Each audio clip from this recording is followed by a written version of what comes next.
Hello friends, welcome to your channel Khalsa academy Bikaner. आज हम आपको थ्योरम करवाने जा रहे हैं G O F inverse equals to F inverse O G inverse, बिल्कुल इजी और सिंपल स्टेप्स में। तो ये जो थ्योरम है हम इसको 4 पार्ट में सोल्व करेंगे, first part, second part, third part and fourth part. तो चारों पार्ट को मिला के जब ये थ्योरम लेंगे तो बिल्कुल एक ईजी वे में थ्योरम आपके पास आएगी और आपको बहुत जल्दी समझ में आ जाएगी और लर्न हो जाएगी। तो आइए स्टार्ट करते हैं। थ्योरम है, if f and g are two bijections such that GOF be defined, then show that GOF inverse exists and GOF inverse equals to F inverse O G inverse. Solve. यहाँ late कर लेते हैं F A to B is a bijection, यहाँ bracket में 1 1 on 2 लिख लेना, 1 1 on 2 function, जो function 1 1 on 2 होता है उसको बाइजेक्शन कहते हैं। तो ये 1 1 on 2 हो गया। And G B to C is a bijection. देखिए दो हो गए, पहला क्या है, F A से B में बाइजेक्शन है और G B से C में बाइजेक्शन फंक्शन है। तो बाइजेक्शन 1 1 on 2 है, तो क्या करते हैं, एक एरो डायग्राम लेते हैं नॉर्मल। देखिए set A, set B and set C. Set A B C, set F is defined from A to B F. G is defined from B to C, G is defined from B to C. Then their composite function GOF is defined from A to C।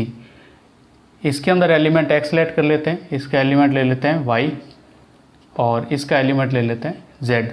तो देखिए ये क्या होगा, ये f इसके साथ में मिलके इसमें जाएगा तो यहाँ पे ये क्या बना लेगा, fx बना लेगा। ये g इस y के साथ में मिलके इसमें जाएगा तो ये यहाँ पे बना लेगा gy, ये जी वाई बना लेगा। इसको हम क्या लिख सकते हैं, जी ऑफ एफ एक्स भी लिख सकते हैं, क्योंकि वाई की वैल्यू एफ एक्स है तो जी ऑफ एफ एक्स भी लिख सकते हैं। तो ये जो जी ऑफ एफ एक्स बनता है, ये ब्रैकेट हटाने पर इसकी जगह साइन आता है ओ कंपोजिट फंक्शन का साइन है, तो ये आएगा जी ओ एफ ए टू सी में डिफाइन होगा। ठीक है, तो ये हमने कंपोजिट की जो थ्योरम की थी, जो कंपोजिट की डेफिनेशन की थी, उस डेफिनेशन में था ये सब कुछ। ओके, अब यहाँ देखो, then GOF inverse is defined from C to A, defined from C to A। तो इसमें क्या आएगा कि GOF इनवर्स, देखिए GOF जो है वो A से C में डिफाइन है, तो इसका इनवर्स इसका उल्टा होगा, यानी कि C से A में डिफाइन होगा। ये हमारा फर्स्ट पार्ट कंप्लीट हो गया। अब हम सेकंड पार्ट लिखते हैं इसका। सेकंड पार्ट देखिए, यहाँ से सेकंड पार्ट स्टार्ट कर रहा हूँ। यहाँ लिखो, again f is defined from A to B is a bijection, then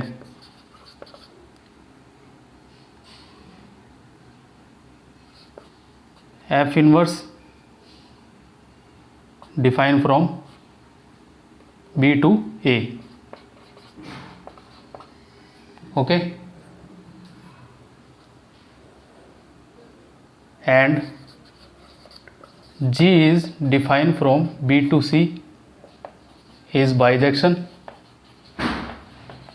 then G inverse defined from C to B। G inverse जो है वो C से B में डिफाइन होगा।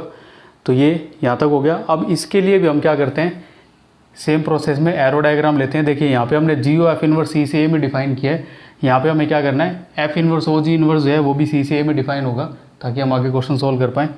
तो इसके लिए क्या होगा, अब एरो डायग्राम लेते हैं इसका। देखिए ये सेट, ये 3 सेट ले लिए हमने, क्योंकि ये भी सीट है हमारे पास। अब एक चीज़ को आपको नोट करना है, ये ध्यान रखना है आपको, कि जैसे ये G था तो G यहाँ पे था, तो इसका मतलब यहाँ पे ये GOF आया। अगर यहाँ पे F होता तो यहाँ पे FOG आता। और अगर यहाँ पे एफ इन्वर्स होगा तो यहाँ पे F inverse O G inverse आएगा, अगर यहाँ पे जी इन्वर्स होगा तो यहाँ पे जी इन्वर्स ओ एफ इन्वर्स आएगा। तो हमें यहाँ पे क्या चाहिए, देखिए F inverse O G inverse चाहिए, तो इसका मतलब है यहाँ पर हमें क्या लेना पड़ेगा, एफ इन्वर्स लेना पड़ेगा, तो ये एफ इन्वर्स आएगा। अब एफ इन्वर्स जो था वो बी से ए में डिफाइन था, ये देखिए F inverse define from B to A, तो यहाँ बी लिखेंगे, यहाँ ए लिखेंगे। अब देखिए जो जी इन्वर्स है वो यहाँ आएगा, ये आएगा जी इन्वर्स, ये जी इन्वर्स आ गया। अब जी इन्वर्स सी से बी में डिफाइन है तो यहाँ पे आएगा सी। अब देखिए अब हमें ये पता है कि ये इससे इसमें डिफाइन है, ये इससे इसमें डिफाइन है, तो इनका जो कंपोजिट फंक्शन है वो कंपोजिट फंक्शन को हम क्या लिखते हैं, मैं यहाँ बाहर लिख रहा हूँ, F inverse O G inverse is define from C to A, तो ये आएगा सी से ए में डिफाइन होगा। ये हमारा सेकंड पार्ट कंप्लीट हो गया, फर्स्ट पार्ट हो गया, सेकंड पार्ट हो गया। अब हम चलते हैं थर्ड पार्ट की तरफ।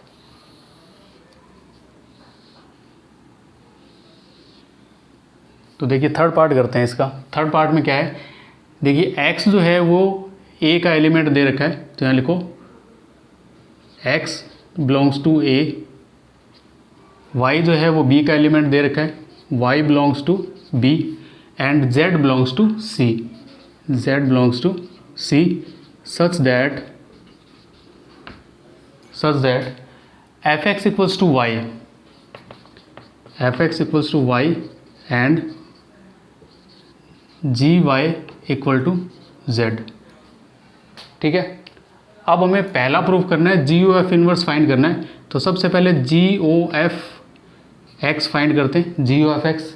तो ये क्या हो जाएगा, जी ओ को हटाएंगे तो ये ब्रैकेट आएगा एफ एक्स। अब ये देखिए एफ एक्स की वैल्यू क्या है, यहाँ आएगा जी एफ एक्स इज़ वाई, तो ये आएगा जी वाई इज़ जेड, तो ये इक्वल टू आ जाएगा जेड। तो यहाँ लिखेंगे then G O F X equal to Z, G O F X Z हो गया। अब अगर ये जी ओ एफ एक्स को उधर लेके जाते हैं तो यहाँ क्या रह जाएगा, एक्स इक्वल्स टू आ जाएगा जी ओ एफ इन्वर्स जेड, ये आ जाएगा जी ओ एफ इन्वर्स जेड हो जाएगा। अब ये जी ओ एफ इन्वर्स जेड हो गया, इसको आप लिख लो नंबर थर्ड। अब फोर्थ स्टेप करते हैं। अगेन एफ एक्स जो था वो दे रखा था वाई, एंड जी वाई जो है वो हमें दे रखा था जेड। एफ एक्स वाई के इक्वल है तो एफ इनवर्स वाई जो होगा इसको उधर लेंगे, F inverse Y equal to X हो जाएगा, and then G inverse Z जो है वो वाई हो जाएगा। अब इसके लिए हमें ये प्रूव करना है, F inverse O G inverse की वैल्यू फाइंड करनी है। तो यहाँ लिखो सो F inverse O G inverse, देखिए जी इनवर्स के साथ यहाँ जेड है तो आपको यहाँ पे जेड लेना है। सॉल्व करो तो ये क्या हो जाएगा, F inverse G inverse Z, G inverse Z is Y, F inverse Y हो गया, F inverse Y is X equal to X, then F inverse O G inverse Z equal to X, number 4। तो ये चौथा step complete हो गया। अब देखिए from 3 and 4, यहाँ भी एक्स है, यहाँ भी एक्स है, ये वाली वैल्यू यहाँ पे लगा दो। तो यहाँ लिखो from third and fourth, G O F inverse equal to F inverse O G inverse prove. आज हमने G O F inverse equals to F inverse O G inverse theorem बिल्कुल इजी वे में सीखी है। तो आप अगर ये 4 स्टेप्स यूज़ करके थ्योरम करोगे तो एक तो आपको बहुत जल्दी लर्न हो जाएगी और दूसरा फटाफट सॉल्व भी हो जाएगी। Thanks to watching my video, please subscribe, like and share Khalsa academy Bikaner. Thank you. Next video में हम एक्सरसाइज 1.2 कंप्लीट करेंगे।